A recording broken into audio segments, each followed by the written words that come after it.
Eldrin the Malevolent, a high elf who had terrorized the realm for 5 millennia, now spent his days in quiet retirement.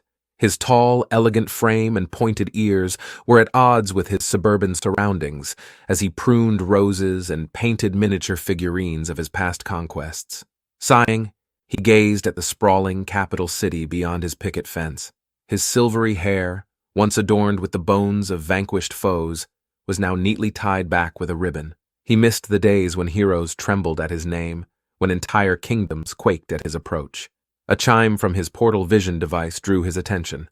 Another rerun of So You Think You Can Cast from the Tower of Magic. Eldrin settled into his favorite armchair, conjuring a cup of tea with a flick of his wrist.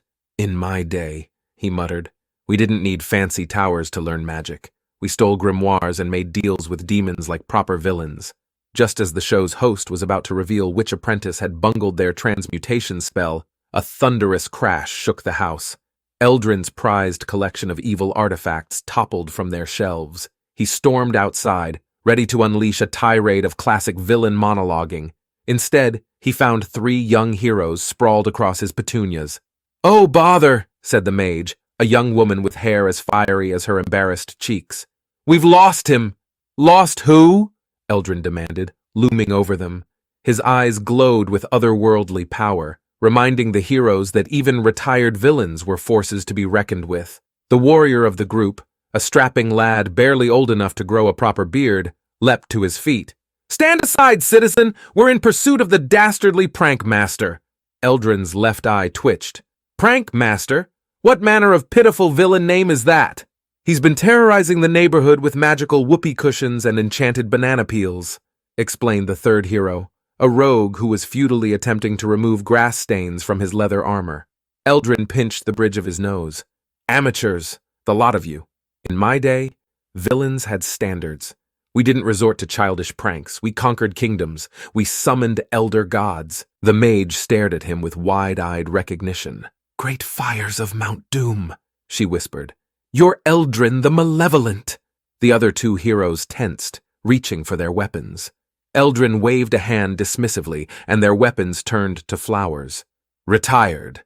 Now I'm just Eldrin the mildly annoyed gardener." To everyone's surprise, the mage dropped into a respectful bow. "It's an honor, sir. Your treatise on pyromantic theory is required reading at the academy." Eldrin preened a bit at that. It had been ages since anyone appreciated his work. Well, at least someone's getting a proper education these days. Now, about this prank master of yours. Before he could finish, a gout of rainbow-colored flame erupted down the street, followed by the sound of maniacal laughter. "That's him!"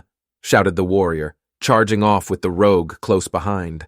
The mage hesitated, looking between her departing companions and Eldrin. Would you consider mentoring me? There's so much I could learn from you." Eldrin studied her, recognizing a spark of potential. He felt a familiar tingle of excitement, a chance to shape the future while reliving his past. "Very well. I'll help you lot catch this pathetic excuse for a villain and teach you some real magic along the way, but only because he's lowering property values in my neighborhood." As they hurried after the others, Eldrin began his first lesson.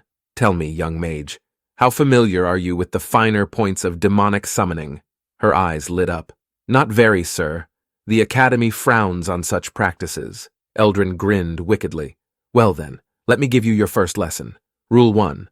Always read the fine print. Rule 2. True power comes from understanding both sides of the moral coin." As they rounded the corner, Eldrin felt more alive than he had in centuries.